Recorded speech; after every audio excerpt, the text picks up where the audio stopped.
Olá, Kenji aqui. O foco desse vídeo é falar sobre uma ferramenta que vem nas novas versões do React Native, que é uma ferramenta de debug integrada ao Metro, algo muito parecido que já é feito no Flutter. Quem trabalha com as aplicações de React Native nas versões antigas sabe que ele tinha suporte ao Flipping, inclusive ele considerava o uso do Flipper. Agora nas novas versões foi depreciada e está trazendo um conceito próximo que é feito no Flutter.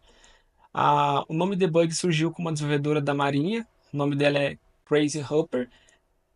Antigamente os computadores eram gigantes e entrava muito mosquito e é por isso que o nome de debug, porque bug em inglês é inseto. Se você usa bastante console aí, No, God! No, God, please, no! No! então, a aplicação que nós vamos testar é esta. É uma aplicação que eu estou desenvolvendo para o curso que eu estou gravando, para que eu vou postar na Udemy. E foi neste curso que eu vi a necessidade de gravar essa aula. Inclusive, eu também explico lá no curso sobre o debug. Basicamente, o que a gente vai testar é essa função. E dentro dessa função, ela está sendo acionada aqui no Touch Opacity.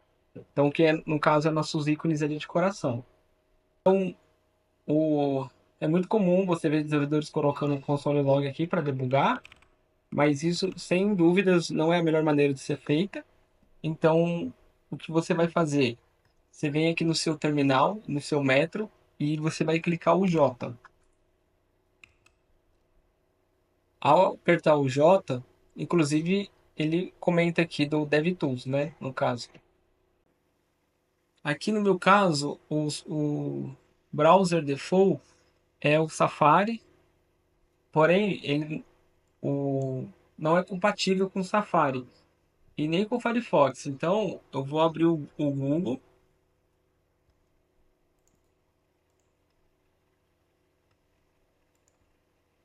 Aí, no caso, eu só copiei a URL que abriu lá no Safari, abriu o DevTools para mim. Se o seu navegador não for o Chrome, você vai precisar instalar o Chrome, porque ele só está disponível para o Chrome ou para o Microsoft Edge. Aí aqui ele tem algumas ferramentas que já é comum, né, que a gente conhece para quem trabalhou já com o Flipper. Eu consigo fazer aqui a gravação da tela para mim ver em Gasos. Eu consigo ver os componentes, então se eu vier aqui dentro da home screen, digitar um border radius diferente aqui, por exemplo, eu consigo ver em tempo real ali, se você olhar ali na tela, no task input, ó, eu vou alterar aqui para 5, ó, eu diminui, aumentei ali, diminuí as bordas, então também consigo fazer isso. Inclusive você consegue aqui navegar para ver alguns recursos que ele tem, mas de fato o que eu quero que eu vou demonstrar aqui, é o conceito aqui dos sources, e aqui vem já uma dica. As pessoas têm comum, é bem comum. É bem comum as pessoas escreverem index aqui nas pastas das screens. Eu recomendo sempre colocar um nome subjetivo, porque é fácil localizar aqui em cima, se você precisar, quando tem muita aba aberta. E também questões de teste e localizar aqui, né, em uma ferramenta de debug. Aí você pode colocar Command P ou Ctrl P, ou clicar em Open File. Porque eu comentei que é interessante o nome sugestivo, porque eu gosto, se eu quiser debugar a tela home, só escrevo home screen e ela vai aparecer. Se eu tivesse escrito index, ia aparecer index e aparecer um monte de arquivos aqui e eu ia ter que ficar buscando. Então, como que eu comentei, a gente vai querer testar essa função. E aí, teoricamente, é só você clicar aqui. Eu eu percebi que acontece alguns engasgos aqui nessa ferramenta. Eu precisei fazer o reload, mas enfim. Aí o breakpoint, qual que é o conceito aqui de debug? A gente pode aplicar os breakpoints. O breakpoint ele para a execução do código em um momento que a gente decidir. Então eu vou decidir que para a execução do código nesse get list, nesses dois ifs para a gente comparar. E aí, como que a gente navega no break, dentro do debug. A gente vai ter a opção aqui que vai parar em cada breakpoint. E vamos ter essa outra opção e essas outras três duas para navegar. Essas duas, elas vão entrar de passo a passo. É meio difícil usar elas porque, por exemplo, essa lib aqui, se a gente colocar passo a passo, ela vai parar aqui e vai pular para a implementação da lib, que está lá dentro de um Node Modules e tem muitos arquivos. Às vezes trabalha até com arquivos nativos, então vai ficar passando em cada lugar. Então é um pouco chato. Aqui a gente pula para a próxima função, então eu pularia para a próxima função, mas normalmente eu utilizo mais essa aqui do lado. Daí, como que eu executaria essa função aqui, handle favorite? No caso, ele está dentro do touch lá, o preset, então eu preciso pressionar, né? Então eu vou pressionar aqui. Daí, só vou explicar um pouco aqui a ideia dessa função. Ela vai buscar ali os meus objetos que foi selecionado e aí depois que ela buscou o objeto que foi selecionado, eu vou verificar se existe algo dentro do Async Storage.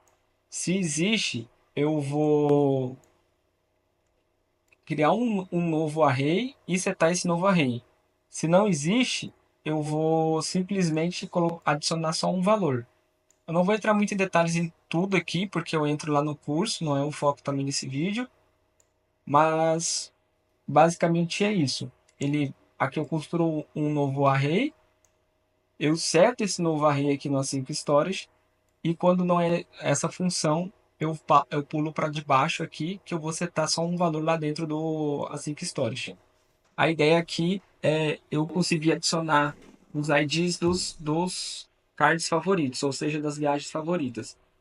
Então, eu vou clicar aqui, por exemplo, em New York. Reparam que parou nesse breakpoint aqui. E aqui dentro de local no scope, eu consigo ver algumas coisas do scope. Já que é scope, por exemplo, a DTA new item está undefined. Óbvio que está undefined, ela nem foi inicializada. Então, mas é interessante, você pode interpretar por aqui. Por exemplo, o find item, ele já encontrou que é o item.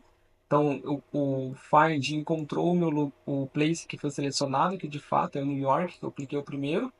Aqui em cima a gente tem as expressões, eu já até tenho algumas aqui. Então, por exemplo, eu posso ver aqui o find. Se eu desejar, eu posso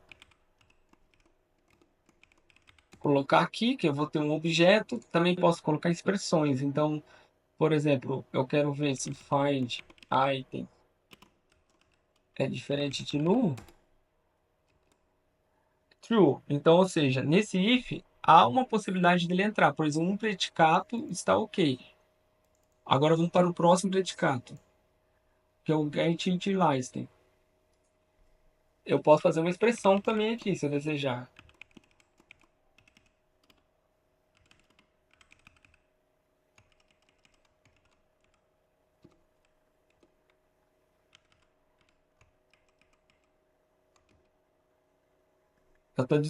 Deu true, então, ou seja, ele é nulo.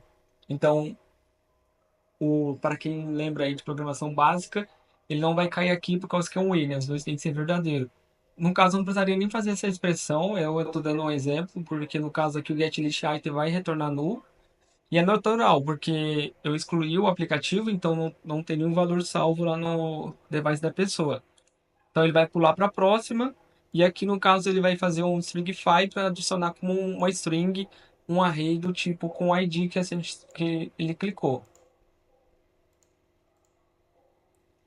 Agora, se eu clicar no Tóquio, ele foi no find ID e encontrou um para o próximo que é importante. Agora o get IDs, se eu der uma olhada aqui, ele trouxe uma string, que de fato que o async só salva strings, né? Então, tudo bem. Para esse motivo, a gente vai parsear ele aqui embaixo. E ao parsear, eu tenho aqui um array, né? Parseado, e aqui eu faço uma destruturação. Então, tem um array com o valor 1, que foi o primeiro valor adicionado, e o 3, por causa que eu passei ele aqui. Então, eu estou setando esse valor agora aqui dentro do Async Storage. E aí aqui outro conceito importante que é o retorno. Os retornos dentro de funções, eles sempre matam a função. Então, consequentemente, você já consegue ver isso pelo debug. Repara que quando entrar no retorno, a função ela é morta, né? Ela não continua sendo executada. Aí só para tirar a prova de erro, vamos clicar no próximo que é em Londres. Ele foi ali novamente no Guest List Items, trouxe aqui agora para mim 1 e o 3, que é o 1 é o do New York e consequentemente o 3 deve ser o Tóquio. E agora a gente vai adicionar o ID 4. Então, agora se eu olhar aqui, de fato foi adicionado 1, 2, o 3 e o 4, então está funcionando perfeito. Então essa é a vantagem de utilizar uma ferramenta de debug, que no caso a gente está usando a própria do React Native. Com o console, a gente ia ter poucas informações, e se a gente quisesse obter todas essas informações, eu precisaria colocar um monte de console. Então, o debug é uma ferramenta que ajuda muito você a interpretar o que está acontecendo ali. E eu sempre recomendo vocês utilizarem com frequência, principalmente quando vocês criam novas funções, pois ao utilizar o debug, você também pode perceber que às vezes você fez algo redundante. É muito comum com o debug a gente perceber que um valor está sendo setado anterior e a gente estava só sobrescrevendo esse valor. Então, é muito interessante o uso do debug também para isso, para otimizar suas funções ou otimizar os seus blocos de código.